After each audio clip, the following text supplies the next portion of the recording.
इसलिए प्रीतः स्वयं प्रीतिमगाद गयस्य, ये ऐसे निष्काम थे महाराज जी गए कि इन्होंने भगवान को भी बाध्य नहीं किया कि आप आओ ही, आपकी प्रसन्नता हो आप आओ, आपकी न आने में प्रसन्नता हो तो मत आओ, इतने निष्काम लियो साहब।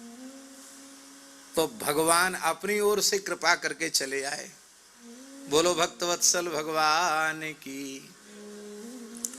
पूर्ण निष्कामता आ जाए यदि जीवन में तो बिना साधना के भगवान मिल जाएंगे।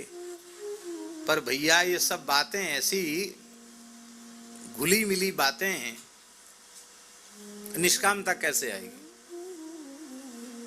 अपने आप आ जाएगी।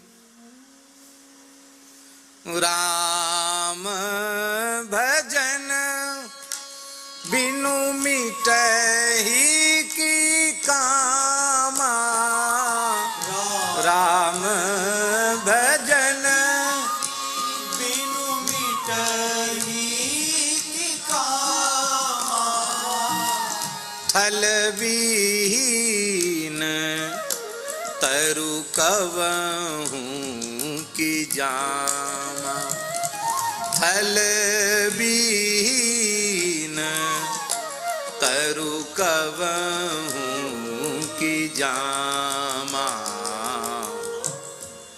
अब भजन कैसे बनेगा? भजन कैसे बनेगा? भजन के बिना कामनाओं का नाश नहीं होगा। और भजन कैसे बनेगा? भगवान ने आपको जहां जिस परिस्थिति में जैसे रखा है उसी में संतुष्ट रहने से भगवान का भजन बनेगा। आपके पास 1 बीघा भी खेत नहीं है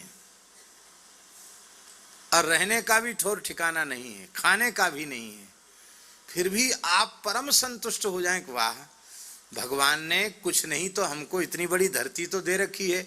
कितने दयावान हैं भगवान। जिसके 50 गज 100 गज जमीन है उसकी तो 185 गज जमीन है, और हमारे ऊपर भगवान ने इतनी कृपा कर दी है, सारी धरती हमारी। देखो ध्यान में आई बात।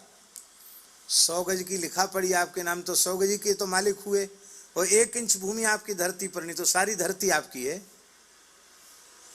पूज्य श्री संपूर्णानंद जी महाराज यही तो कहते थे कि तुम लोगों ने सीमित से संबंध जोड़ रखा है इसलिए तुम लोग सीमित हो, हमने असीमित श्री रघुनाथ जी से संबंध जोड़ रखा है इसलिए सब कुछ हमारा है। वो गुजराती में बोलते थे संपूर्णानंद जी, कहते थे राम जी मारो बाप छे, हूँ राम जी नो दीकरो छू। राम जी मेरे पिता हैं, बाप हैं, मैं उनका पुत्र हूँ और सब कुछ राम जी का है, इसलिए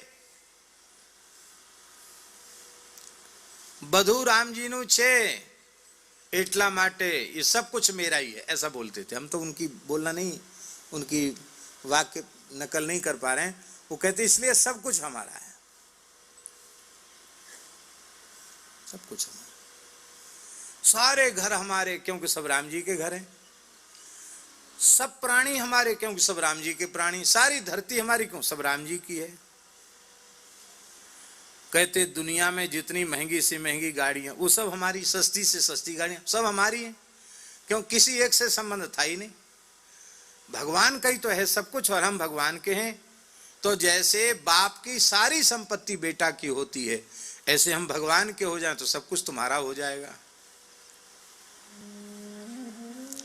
हर हाल में संतुष्ट रहो, महलों में राखे चाहे झोपड़ी में बास दे, संतोष स्वीकार कर लो। संतोष स्वीकार कर लोगे तो भजन बनने लग जाएगा। इसलिए संतोष को धारण करके भजन करने से कामनाओं का नाश होता है। बिनु संतोष न काम न साई, काम अछत सुख सपने हूं नाई। संतोष करें। तो ऐसे राजा ऋषि गए थे कि हर हाल में वे संतुष्ट रहते थे।